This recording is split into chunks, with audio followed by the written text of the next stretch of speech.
ठरव तुझा विषय कशात आहे. तुला हवंय कोण? तुला ती मोठी जगदंबा हवी आहे का तुळजा हवी आहे?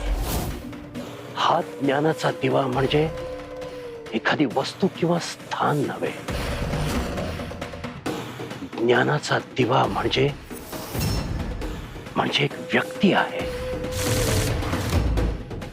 आणि ती व्यक्ती म्हणजे दैत्यगुरु शुक्राचार्य.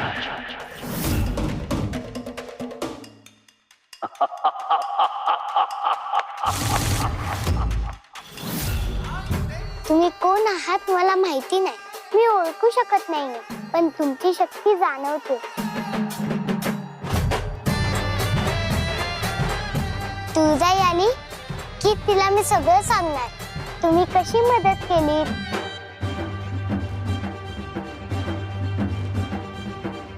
माझ्यासाठी काय केलं, सगळं सांगणार आहे.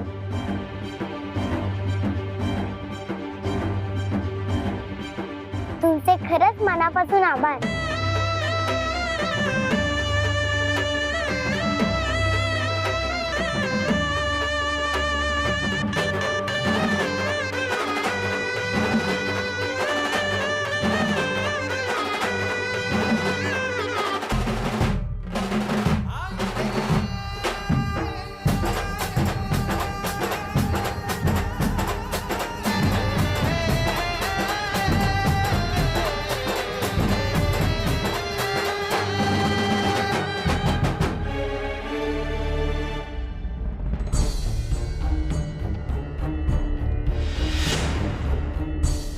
जळलं मेलं लक्षण.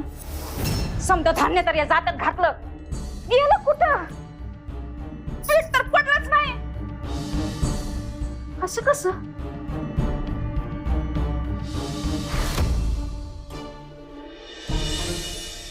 एवढी पायपीट करून आलो, पण दुसऱ्या गावात गेल्याचा काय बी फायदा झाला नाही. भाबड्या लोकांकडून आपण तरी काय अपेक्षा ठेवणार म्हणा. त्यांच्या घरात धान्य उरलंच नाही तर ते देणार तरी कसे? खरंय तुमचं. समजेच कष्टात येते. अहो पण याच्यावर उपाय काय करायचा हा खरा प्रश्न. जगदंबा म्हणती तसं घाटाकडून काय उत्तर मिळालं ना तर लई बरं होईल. अरे हळूहळू पडशील की.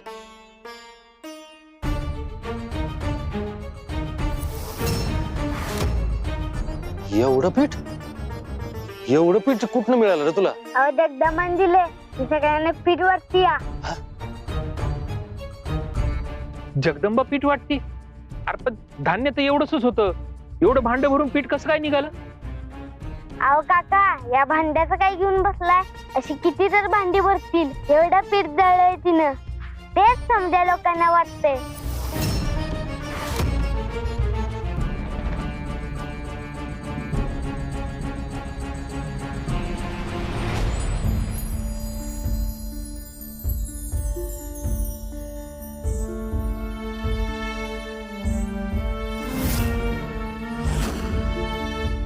धनलान काका, हे 2 डबे घेऊन जा आणि शेजारच्या गावामध्ये देऊन या. हा, त्यांनी आपल्याला मदत केली किंवा नाही केली तरी आपण आपल्याला जमेल तेवढं करूया.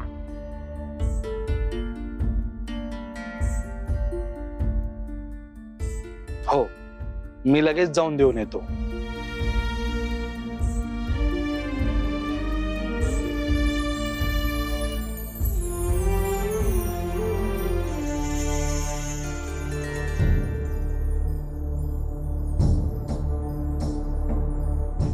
अहो बघितलं का, जगदंबानं केवढं धान्य दळलंय ते. होय, धान्य एवढंच होतं, पीठ एवढं कसं काय निघालं? मला वाटलं बी नव्हतं एवढं पीठ निघाल म्हणून.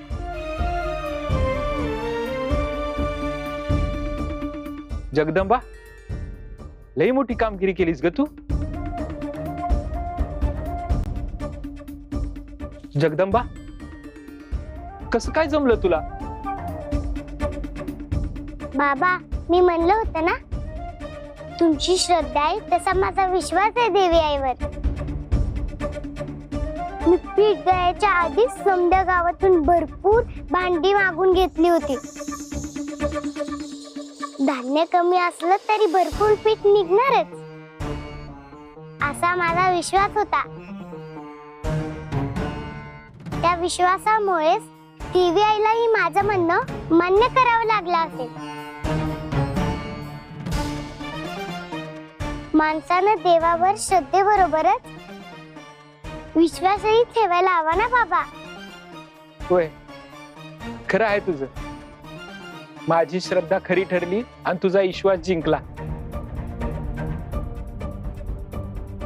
खरंच पोरी, लय धन्य आहेस तू, लय गुणाची आहेस.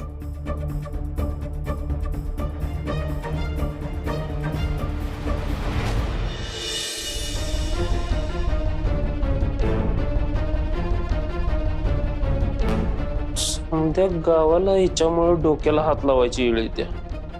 आज ही स्वतःच का डोक्याला हात लावून बसल्या? सुंदरा, काय झालं ग? असं का बसल्यास? अहो, एवढा वेळ झाला हे धान्य दळायला बसले, पण पिठाचं पत्तेच नाही. पीठच निघालं नाही म्हणजे?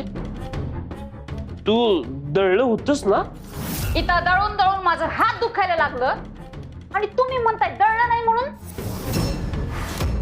अगं मग एवढं पीठ काय जाताना खाल्लं का काय? काय खाव, देवीला नैवेद्य दाऊन सुद्धा धान्य खराब झालं. या माग नक्कीच त्या जगदंबेचा काहीतरी हात असणार, म्हणून जात्यातनं पीठ आलं नाही. अगं तू त्या पोरीचा किती दुस्वास करतेस ग? तू इथं, ती तिथं तिच्या घरी. जोवर त्या धान्याशी पवित्र भावना जोडल्या होत्या तोवर तो प्रसाद होता. तू ते चोरी करून आणलंस आणि स्वतःचा स्वार्थ त्यात आणून ते खराब करून टाकलंस.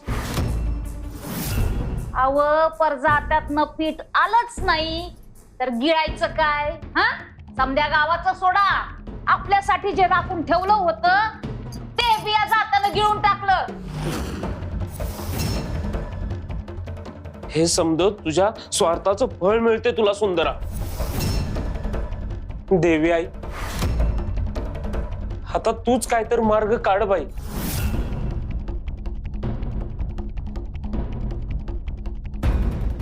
ही जगदंबा कुणी साधी सुधी दिसत नाही. दर येळी असे काहीतरी विचित्र घडवत असते ही. एकदा का कळू दे ही कोण आहे ते, मग बघतेच तिच्याकडं. जगदंबा तिच्या सगळ्या परीक्षा उत्तीर्ण झालीये. तिने स्वतःला सिद्ध केलंय. तुळजा योग निद्रेत गेली तेव्हापासून येवलूशा पोरीने सगळी संकट परतवून लावली. तुळजे, आता वेळ आलीये तुझी योग निद्रा पूर्ण व्हायची, पुन्हा तुझ्या मूळ रूपात अवतरण्याची. आता प्रतीक्षा संपली.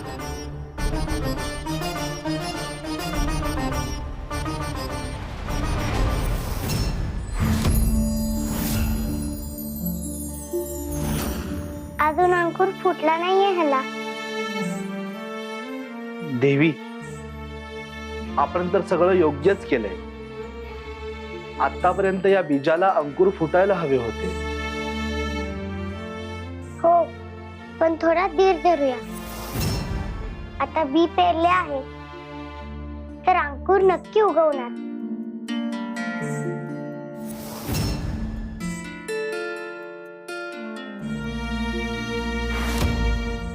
तुळजाईवर विश्वास ठेवूया. दुष्काळाचं संकट दूर करण्यासाठी ती आपल्या पाठीची आहे.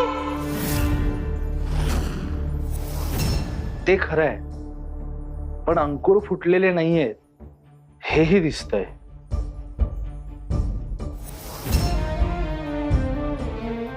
तुळजाईनेच अगदी थोड्या धान्यापासून एवढं पीठ आपल्या सगळ्यांना मिळवून दिलं. या बाबतीत सुद्धा ती नक्की मार्ग दाखवेल. देवी आई नक्की कौल देईल. चला, झाली का समधी तयारी? कसली तयारी? हो, असं काय करताय नंदलाल बाबा? आज सतीच्या कथेचा शेवटचा चरण आहे ना. उद्या आपण देवी आईची महाआरती करू.